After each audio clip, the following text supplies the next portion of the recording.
So I wanted to make another video here for you guys on my 3 video a week challenge or whatever. Whatever you want to attach to it, it doesn't fucking matter. Anyway, this video is going to be kind of funny and also very relatable because we've all had this happen before. I don't know what to say. I don't know what to talk about. I don't really know what I'm supposed to be doing, thinking, feeling, blah, blah, blah, blah, blah, whatever. And concept I want to talk about is it doesn't really fucking matter.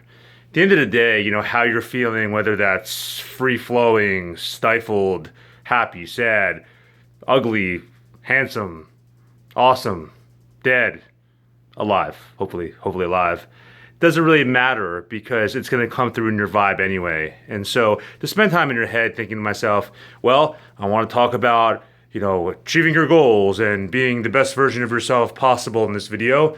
And I want to talk about how I started from the bottom and now I'm here, or whatever Drake says. But point is, it doesn't really matter because at the end of the day, what you're going to feel in this video and what you're always going to feel talking to someone else is essentially how they're feeling. Words are a fart in the wind, you know, they're 1 second gone the next. And so it really doesn't matter. It's really just kind of a pointless endeavor in the first place. And so what I want you to try instead is just whatever you're thinking, feeling. I mean, as long as it's not like, you know, let me go assassinate the president or some dumb fucking shit like that, just come out with it. You know, there's really no right or wrong answer or conversation. It's really just more about, you know, feeling comfortable in your own skin with whatever you might be feeling or lack of feeling. You get the point. You know, it's really funny because when I first started, you know, kind of getting into self-development and, you know, social dynamics have you, I would always kind of like try to come up with these fancy lines to say or, you know, different pre-canned material, whatever you want to call it, to try to get good responses from people, not just girls. I mean, just, you know, people in general.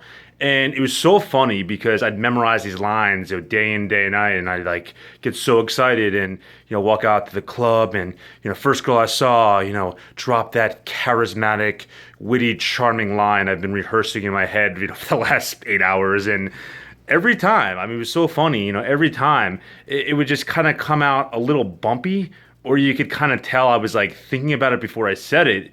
And lo and behold, not a very good response. You know, sometimes people wouldn't even listen. And you know, I actually started testing this with, you know, guys too. Even just kind of being like, you know, if I like the guy's shoes, for instance, or rather if I didn't like a guy's shoes, and I was like, hey man, nice shoes, just to have, you know, some type of a conversational topic with him. Well, what would happen? He'd be like, cool, thanks, bro. But you know, maybe he's wearing this dope ass leather jacket and reminded me of the Fonzie and shit. I'm like, yo, man, fucking love that jacket, looking like the Fonz, bro. It's fucking tight. Thanks, man. Wow, like thank you. Like I know, right? Cool jacket. You know, got it on sale at Marshalls. You know, point is, you know, I'm saying what I'm feeling, so he's gonna take that compliment as, you know, I'm coming from the heart, genuine, authentic, and so it's gonna go over well. But you know, the shoe comment, if you could tell I don't give a fuck about his shoes, well, lo and behold, it's not going to be a very, you know, well received comment. And so overall, you know, concept of this whole video and really just everything in general is, you know, don't ever feel like there's a certain, you know, way you have to say something, certain, you know, words you have to use, certain attractive conversation, anything like that. The fact of the matter is there are no rules in life. Guess what? You weren't born out of your mother's womb with this giant rule book to follow. You know, rule chapter number 1. You know, breastfeed until you're 3. Point is, you don't have to follow any rules. It's all bullshit. And the only rule you should really follow is the rule that you have within yourself, which probably falls in the most cliche comment of all time: be yourself. Just be yourself. So on that note, I'm going to be myself, go get some dinner, and you have a wonderful day out there, YouTube.